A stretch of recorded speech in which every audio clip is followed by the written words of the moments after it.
The Ark of the Covenant, one of the most mysterious and sacred artifacts in human history, has been found. For centuries, the Ark of the Covenant was thought to be nothing more than myth, an artifact lost to time, spoken of in prophecy, and left to the pages of Scripture. Scholars debated endlessly. Some insisted it was hidden in Ethiopia. Others claimed it was destroyed when Solomon's temple fell.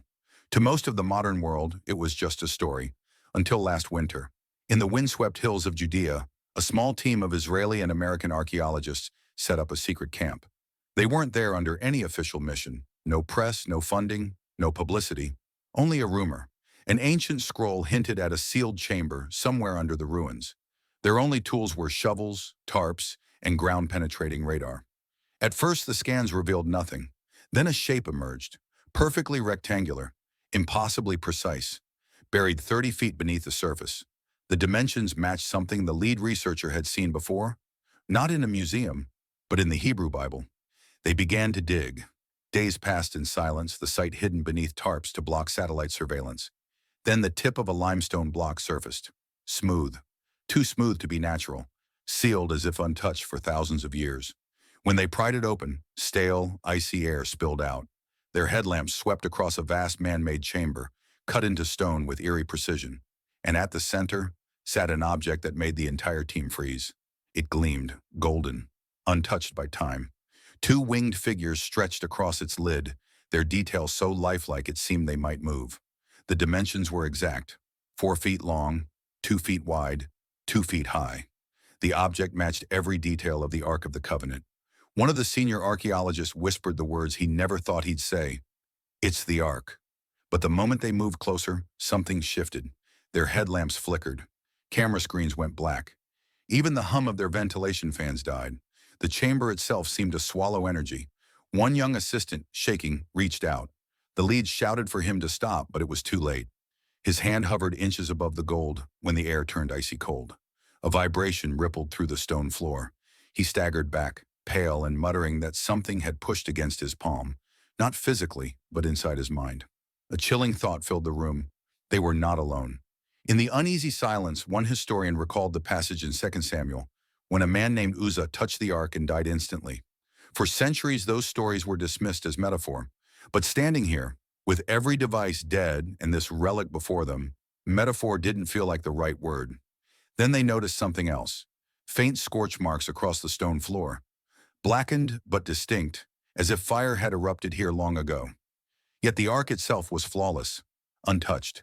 And in the shadows they found something more disturbing. Human remains, skeletons, postures frozen in unnatural positions. Some curled inward as if shielding themselves. Others stretched toward the entrance, caught mid-flight. No weapons, no collapse, just sudden, silent death. Near the base of the ark, one archaeologist spotted faint Hebrew carvings. He leaned closer, tracing the letters. "Do not awaken the fire." The lead researcher made the call. The discovery would be kept secret. No announcements, no leaks, until they understood what they were dealing with. But in archaeology, secrets never stay buried. At dawn, the team emerged from the chamber, only to find 2 unmarked vehicles waiting. Men in plain clothes stepped out, moving with military precision. Within minutes, the site was under control. Laptops, cameras, notebooks, all confiscated. The lead archaeologist demanded answers. The reply was simple: national security. One by one, the team was forced to sign non-disclosure agreements. The youngest member refused. He was quietly led away. When the rest left hours later, he was gone.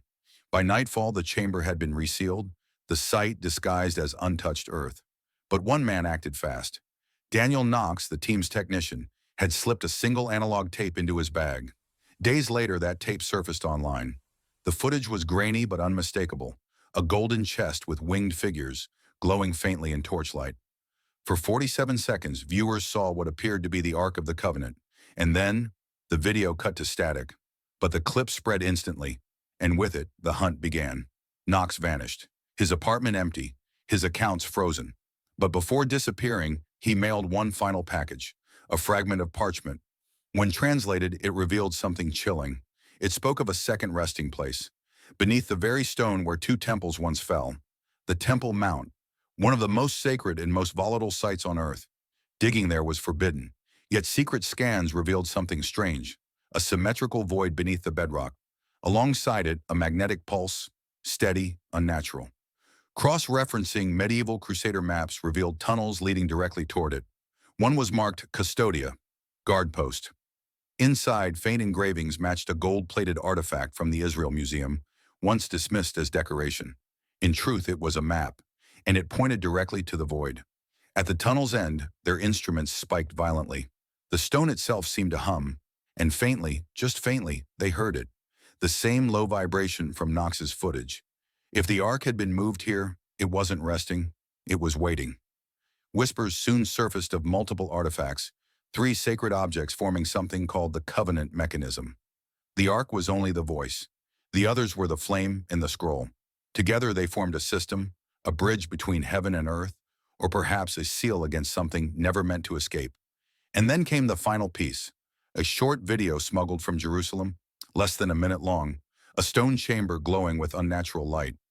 At its center, the Ark hovered inches above the ground, pulsing like a heartbeat. The winged figures rippled, alive in the shifting glow. Symbols on the walls shimmered, reflecting in patterns too precise to be random. And then space itself seemed to bend behind the Ark, a distortion, twisting inward like water. Before the footage cut, 2 Hebrew words blazed across the walls: "It calls." Whether it was summoning the other artifacts or something else, no one can say. But one truth remains. The Ark of the Covenant was never lost. It was waiting. And now something ancient has awakened beneath the stones of Jerusalem.